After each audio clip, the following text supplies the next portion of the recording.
Ancient Egyptians crafted the world's first known prosthetic limb, a wooden toe, revolutionizing how we perceive medical innovation. Imagine, over 3,000 years ago, someone in Egypt wore this artificial toe not just for appearance, but for practical use in walking, showcasing an advanced understanding of both medicine and mechanics. This incredible artifact was found on a mummy's foot and even had an intricate design to ensure comfort and functionality. Such ingenuity highlights how early civilizations prioritized quality of life, blending art and science seamlessly long before modern medicine. This prosthetic toe wasn't just a medical tool, it was a testament to human adaptability and the timeless quest for improving daily living, setting a foundation that echoes into today's cutting-edge prosthetics. The ancient world was far more advanced than we often give it credit for, reminding us that the drive to innovate and adapt is as old as humanity itself. In 1923, during a horse race in Belmont Park, jockey Frank Hayes achieved the unimaginable. He crossed the finish line first, dead. Hayes suffered a fatal heart attack mid-race, but his lifeless body stayed in the saddle, miraculously balanced, as his horse galloped to victory. This bizarre incident marked the only known case of a race being won by a deceased jockey, leaving the crowd and officials stunned. The horse, Sweet Kiss, was forever dubbed Sweet Kiss of Death, and Hayes was posthumously declared the winner. This haunting race is a testament to the strange twists in sports history, where momentum carried a lifeless rider across the line, creating an unparalleled moment that still echoes in the annals of racing lore. Imagine needing a person with a long stick to knock on your window just to wake up. Before the invention of alarm clocks, a quirky profession known as knocker-ups thrived during the Industrial Revolution. These human alarm clocks roamed the streets with sticks, tapping on windows to rouse workers from sleep. Some even used pea shooters, aiming at specific windows to ensure the job was done without disturbing the entire street. The rise of factories and strict work schedules meant punctuality was crucial, and in a world without digital alarms, these professionals became essential. Their unique service was an integral part of daily life, illustrating the creative solutions people devised in response to the demands of rapidly changing industrial societies. It's a fascinating glimpse into how necessity drove innovation and how today's conveniences stand on the shoulders of such peculiar past professions. This job, both odd and essential, highlights the human ingenuity at play long before the era of smartphones and smart homes. In 1440 BC, an Egyptian scribe documented a bizarre celestial event that could be history's first UFO sighting. Imagine ancient skies lit by mysterious fiery disks hovering over the pharaoh's land, leaving priests and commoners alike awestruck.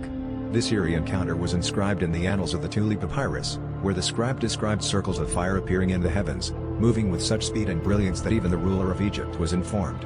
These glowing orbs reportedly emitted an unfamiliar fragrance, leaving behind an inexplicable sense of wonder and fear. While skeptics argue these were mere celestial phenomena misunderstood by early civilizations, believers in extraterrestrial life see this as a tantalizing trace of ancient alien visitors. This millennia-old account challenges our perception of history, urging us to reconsider the mysteries of the past that refuse to be neatly explained. Beethoven composed some of his greatest masterpieces without ever hearing them. Imagine crafting a symphony, not just without instruments, but without the very sense that brings music to life.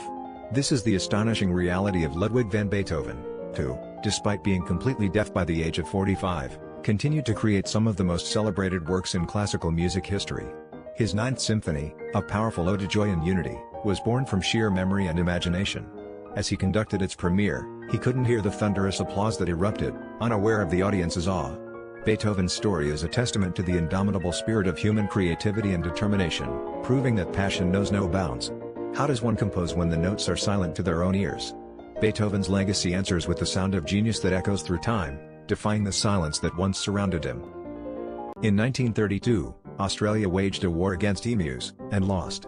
Imagine this: heavily armed soldiers, equipped with machine guns, found themselves outsmarted by flightless birds. This bizarre event, known as the Great Emu War, unfolded as emus began rampaging through Western Australian farmland, devastating crops and causing chaos. The government's solution? Send in the military. Despite their superior firepower, soldiers quickly realized that emus were far more resourceful than anticipated, adept at dodging bullets with their unpredictable zigzag movements. Even coordinated military tactics proved futile against these unwieldy foes. The campaign was eventually abandoned, and the emus emerged victorious, continuing their reign over the outback. This strange piece of history serves as a humorous yet poignant reminder of the unpredictability of nature and the limitations of human intervention, illustrating how even the best-laid plans can be undone by the most unexpected adversaries.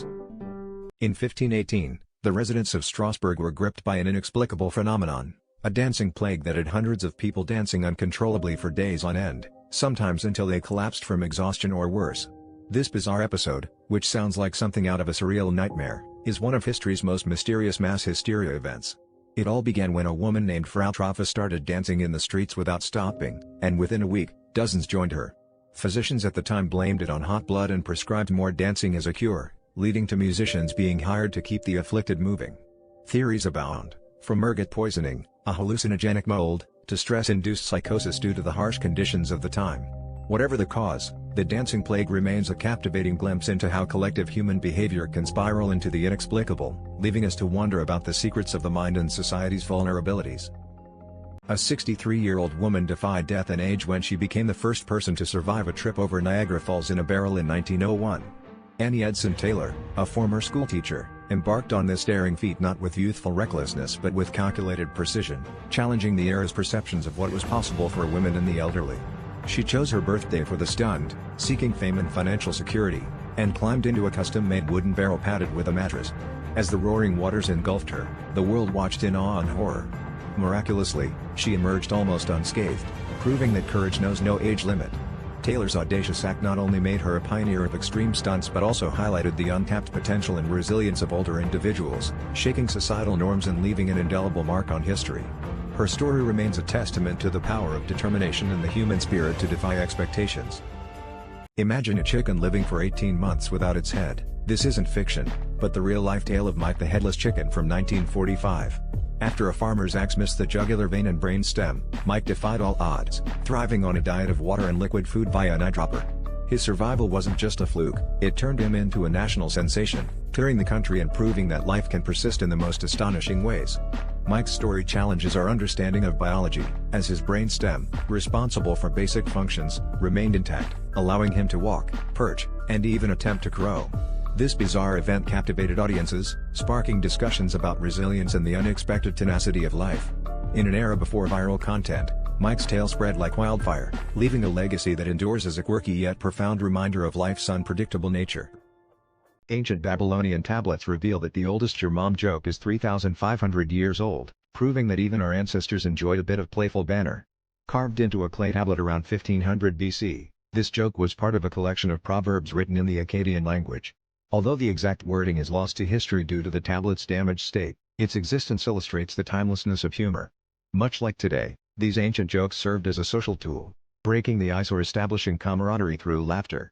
This discovery challenges the perception that ancient civilizations were solely focused on survival and the basics of life, highlighting instead their rich cultural nuances and the human penchant for humor that transcends time. Imagine ancient Babylonians chuckling over these quips, just as we share memes and jokes online today, connecting us across millennia through the simple act of laughter.